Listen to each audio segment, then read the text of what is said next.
afternoon, everyone. This is Tony from Her Homestead Skills. Well, I think we have to send a lot of prayers out to those folks out in California. They're certainly experiencing one of the worst fires I think that California has ever had to deal with. And I understand that it really didn't matter if you were wealthy or poor, that the fire didn't discriminate, and there's lots and lots of beautiful houses apparently that have been demolished and reduced to rubble, which is pretty sad.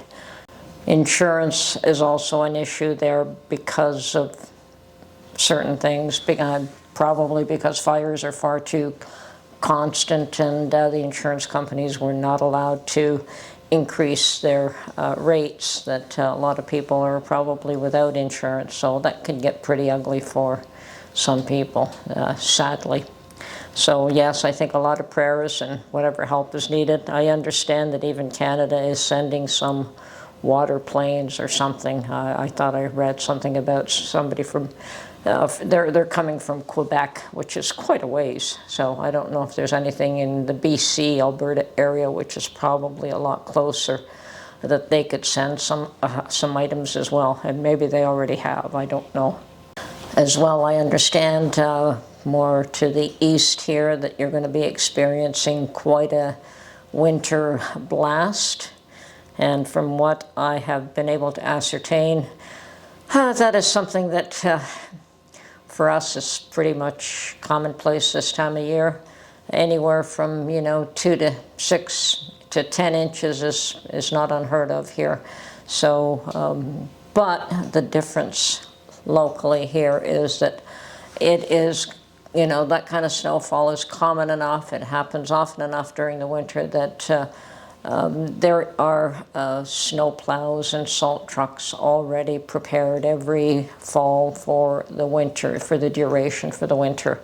And I recall even, I think it was last year, that I was at a thrift store and ran into some fellow. I guess we were both looking in the same cabinet at some item, and he was telling me he was from Nova Scotia, and he was up to do snow removal service. That I guess that was he signed a contract to come up and take care of that, and that was interesting to me. That he came from Nova Scotia to do that here.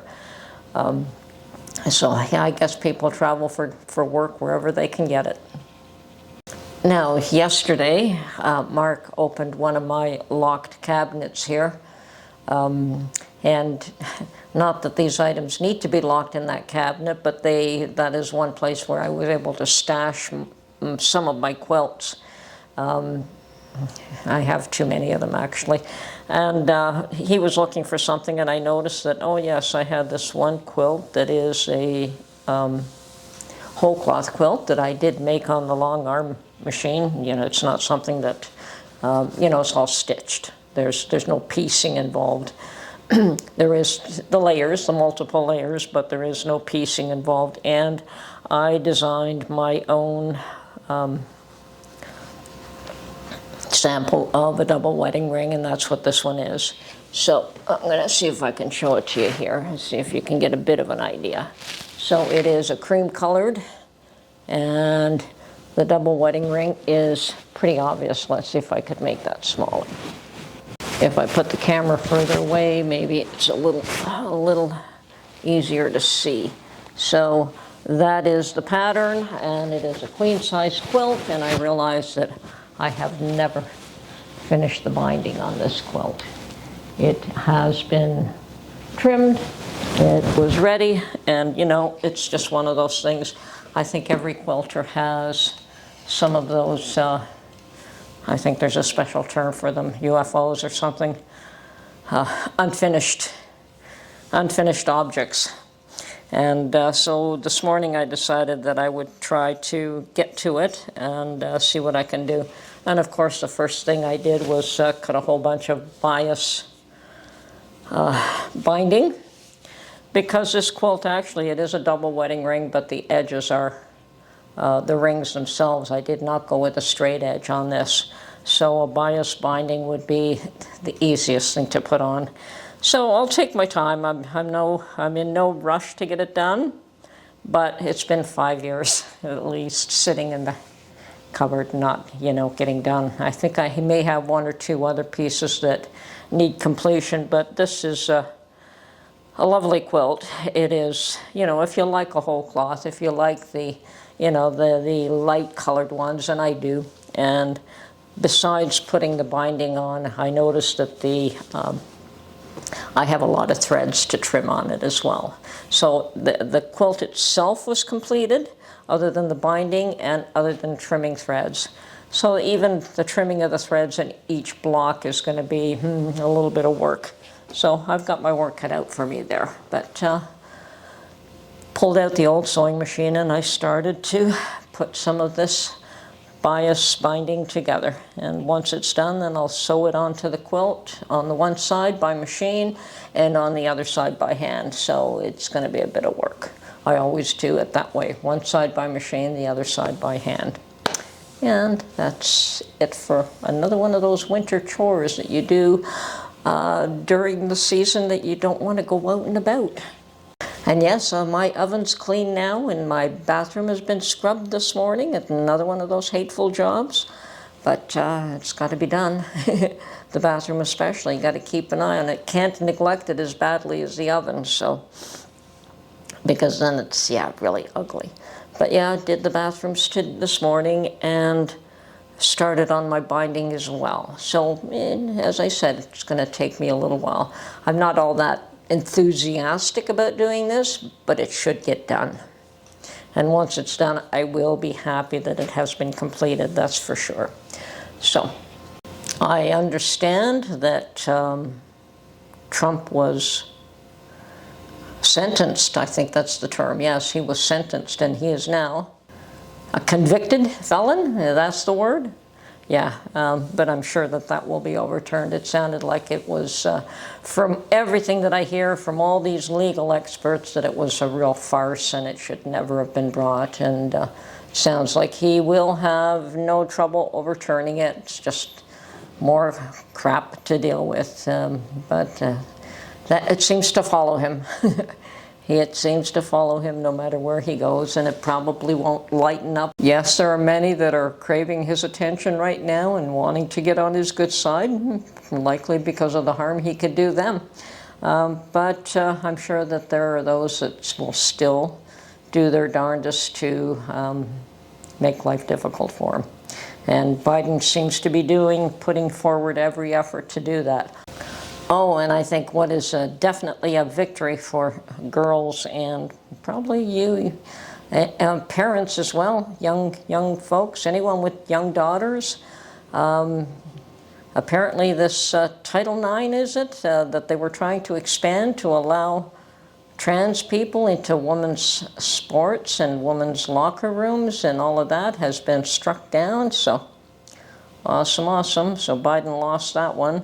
And the ladies won. There might still be more fights on that end, but I think that has turned the corner, and it's time for some common sense. Every time we turn around, I think that is the issue. It is time for common sense. So, and getting back to what's going on in Canada, well, it's gotten pretty quiet right now. We're still not hearing too much of anything. I still see a lot on social media regarding Trudeau, regarding Pierre Poilievre, regarding the lawsuit that others have put forward to try and the Parliament to reconvene. I don't know how that's going to go, but it'll probably take a little while anyway, and perhaps it'll reconvene anyway before the lawsuit is properly heard. Who the heck knows? I have not heard of any of the Liberal leaders that have risen up to replace Trudeau as of yet, but I'm sure that is early in the game so far, and we'll see who chooses to rise up to replace him. He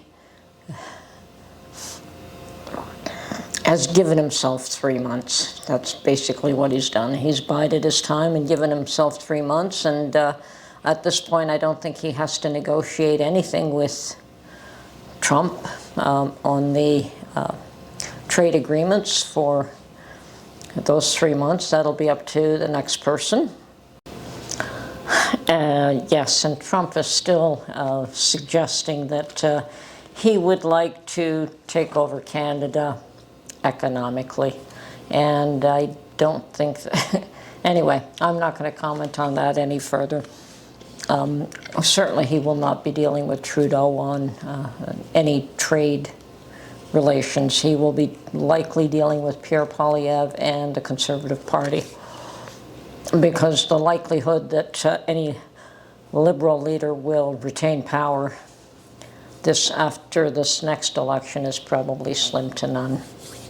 I did have one individual suggest to me that we should try and encourage the pastor who fought long and hard during COVID and who was arrested on the streets. And I think that became quite newsworthy in the U.S. as well. People were shocked by it. That this was a pastor who was trying to hold religious services during COVID, and he was charged with mischief, and he was actually taken down on the road, and they very visibly made an example of him, I guess would be the term.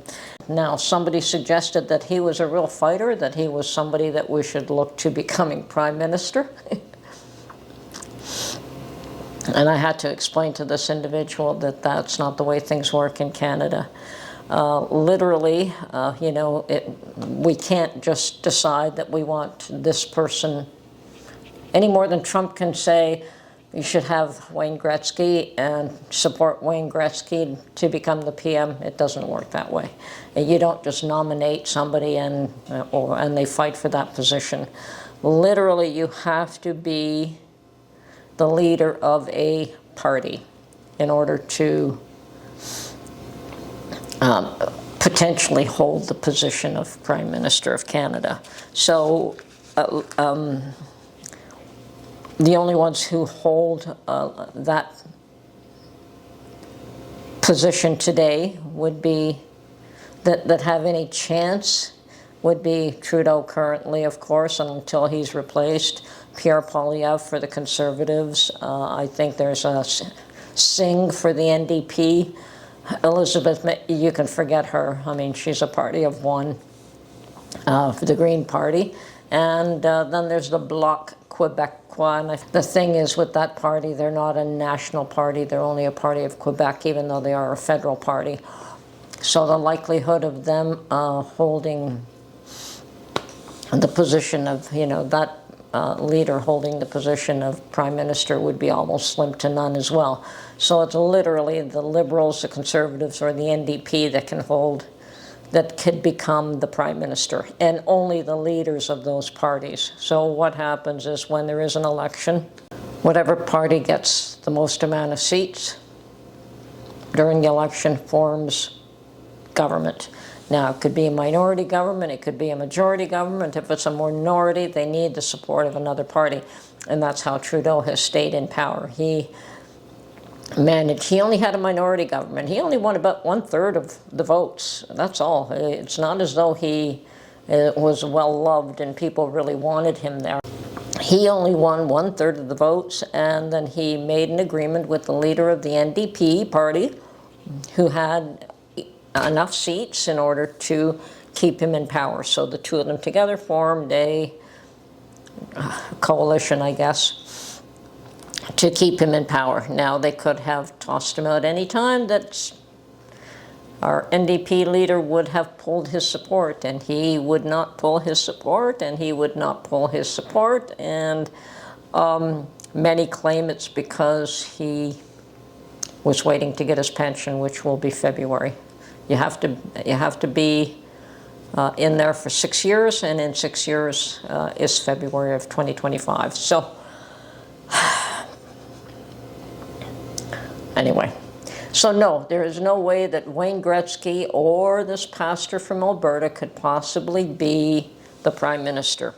Anyway, hopefully you folks have all been going through your homes and doing your chores and your winter chores and your cleanup, and determining what you need to continue to stock up. I know a lot of people do a lot of canning this time of year.